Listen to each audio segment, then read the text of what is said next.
we have a series of cards we want to discuss. I don't want to call them a cycle because they're not really a cycle.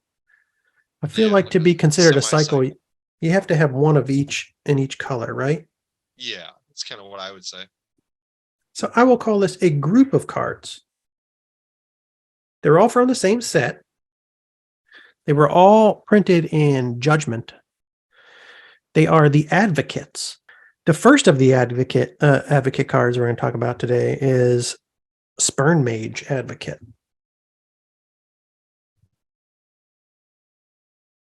I don't know if people know about these cards.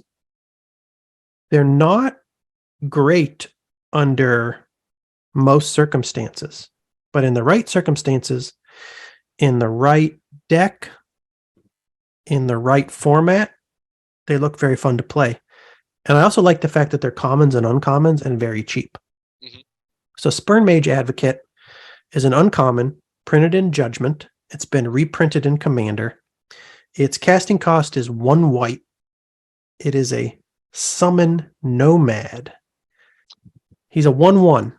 You can tap him to return 2 target cards in an opponent's graveyard to his or her hand to destroy attacking creature.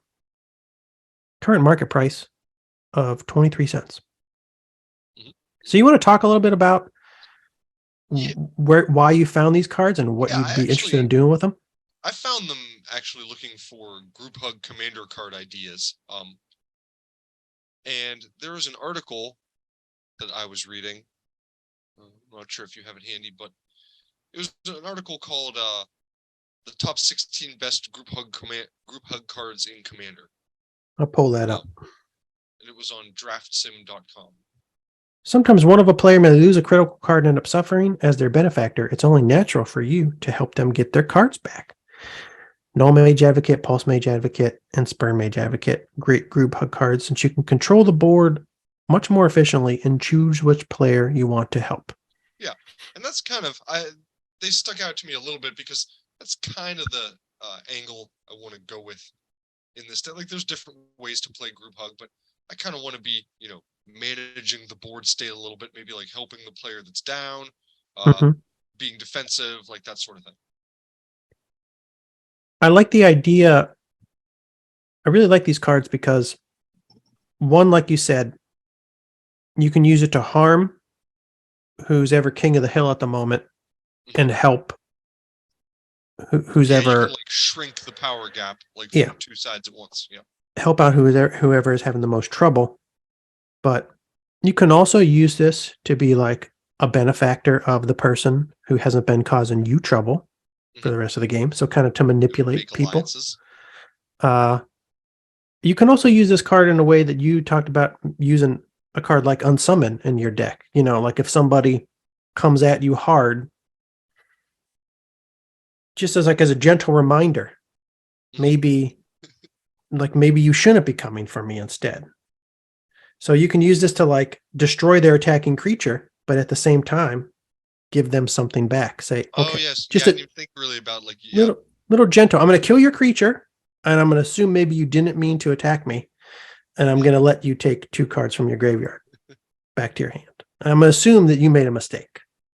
Yeah, once I started thinking about multiplayer, I immediately stopped thinking about maybe using both effects of this card on one player. Yeah. But you're right, But yeah, you could. You could still do that. Not a good card. I mean, it's a terrible card really for just 1v1 play, because why would you want to give somebody back something in their graveyard? Some of the most powerful cards in Magic the Gathering are designed to help people get things back from their graveyard that they want to reuse. Things in their graveyard, you probably want there for a reason. You might even put the cards in their graveyard there Yeah. by destroying them early in the game. You don't want to give them back. This is that it relies on, like, you need them to have a graveyard that's filled up with some crap, basically. And in a one-on-one game, it's very, that's very like shaky proposition. The next one is Shield Mage Advocate. Also a white card. This is a common, printed only in Judgement, no reprints. Casting cost of Shield Mage Advocate is 2 colorless, 1 white. It is a summon cleric. So maybe put this in your cleric tribal deck. I don't know. It is 1/3. You can tap Shield Mage Advocate to return target card in an opponent's graveyard to his or her hand. So this is just 1 card. Prevent all damage that would be dealt to target creature or player this turn by a source of your choice. You know, I'm also thinking another funny use of this. Some of these cards. People like to play cards like Squee, Goblin the Bob that just come back from your graveyard. You know what I'm talking about? Yeah, yeah. Mm-hmm. So you You just sort of, could- like, interrupt their combo by like not having. Well, you could just like if you're playing with somebody that has Squee, they're going to be bringing it back from their graveyard anyways. Like next turn, you could just target Squee every time if you had an advocate out, and you'd be like, you get to do your thing with the advocate, and you give them Squee back, but they were just going to get Squee back anyways. So it's like, Yeah, I see. not even a downside. That's also a very specific use case. But somebody goes all out to eliminate one of the players at the table, and you're like, I don't think so. I think I'm going to use my advocate ability. I'm going to turn this guy sideways. So that'd be really annoying. Like if this guy was on the board, you were playing your group hub deck, and I was going to maybe put a ton of resources in to take out one person. I'd have to think about whether or not I would want to throw those resources into whatever I was just going to do, because you could always just prevent it. And I've blown my wad. Know what I'm saying? Mhm. 22 cents. I like that. Next advocate, Alex, is Null Mage Advocate. Null Mage Advocate is a common. First printed in Judgment, reprinted in Plane Chase. Casting cost is 2 colorless, 1 green. It is a 2/3 summon insect druid. I love insect druids, Alex. You can tap. The Tuco guy too. Yeah, this guy can go on my insect druid deck along with the Nantuko cultivators. Tap to return 2 target cards in an opponent's graveyard to his or her hand. Destroy target artifact or enchantment. So here we are again, going back to the giving them 2 cards back. But again, it's another powerful removal effect. So basically a naturalize on a stick or a disenchant on a stick, but you got to give 2 cards back. Get rid of one person's artifact or enchantment, give something back to somebody else. Yeah. Maybe whoever's weakest on the board at the time. Lets you mess around with everything, get everyone angry at you. Exactly. That's the issue with group hub decks. You can't get everybody angry at you. Right. How many people do you get angry at you in the course of a group hug game? I don't know. Maybe just one other?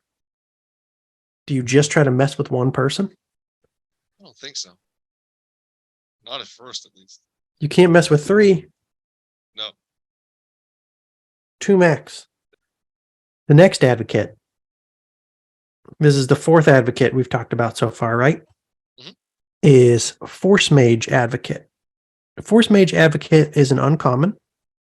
Its first and only printing is in Judgment. Its casting cost is 1 colorless, 1 green. It is a centaur. It's a 2/1 centaur.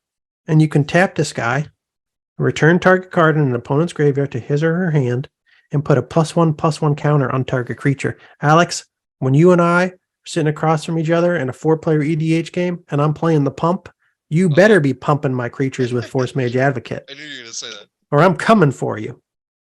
But the counter is permanent, which is nice. Yeah. So not bad at all. And I don't hate that he's 2/1 for 2 mana. Last guy was 2/3 for 3 mana. Like, none of these guys have like awful stats. Do you have issues with his anatomy, Alex? No, I'm just. Oh. The centaur's a lot of abs. It's like, I know. That's what I was going to say. I don't know about the anatomy of this guy, but then I was thinking to myself, I stopped myself because I was like, I don't really know what the abdominals of a centaur should look like. Yeah. But it seems like maybe this part shouldn't be there. It's possible that this artist just added an extra piece that maybe he shouldn't have added. Yeah. I don't know. He might know more about ab slab on there. He might know about horse anatomy, and I don't. Maybe there's something here on this part of the body of a horse And the guy, when he was painting it, he's like, this is where the horse ends and this is where the human begins. Yeah. Who's wait? Okay, so wait, there's a weird dinosaur angel way in the That is background. true. I wasn't even thinking about that, but this is wild. So this is an I didn't alien, even see that guy at right? first. And there's a winged triceratops in the background. I didn't even see that guy at first. So who's giving the +1/+1 counter to who? Like, I don't know what's going on the here. centaur does it, okay? So he's got to be doing it to this little green alien guy. Maybe. I don't know what's going But on. then what's that guy in the background doing? Is the little I can't guy figure in the out. front turning into the guy in the back? It seems like this winged triceratops should be given +1/+1 to the centaur who's fighting the alien, but that's not what's happening because the Force Mage Advocate is a centaur.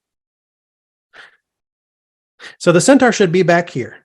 He should be giving +1/+1 to the winged triceratops, who should be here battling the alien.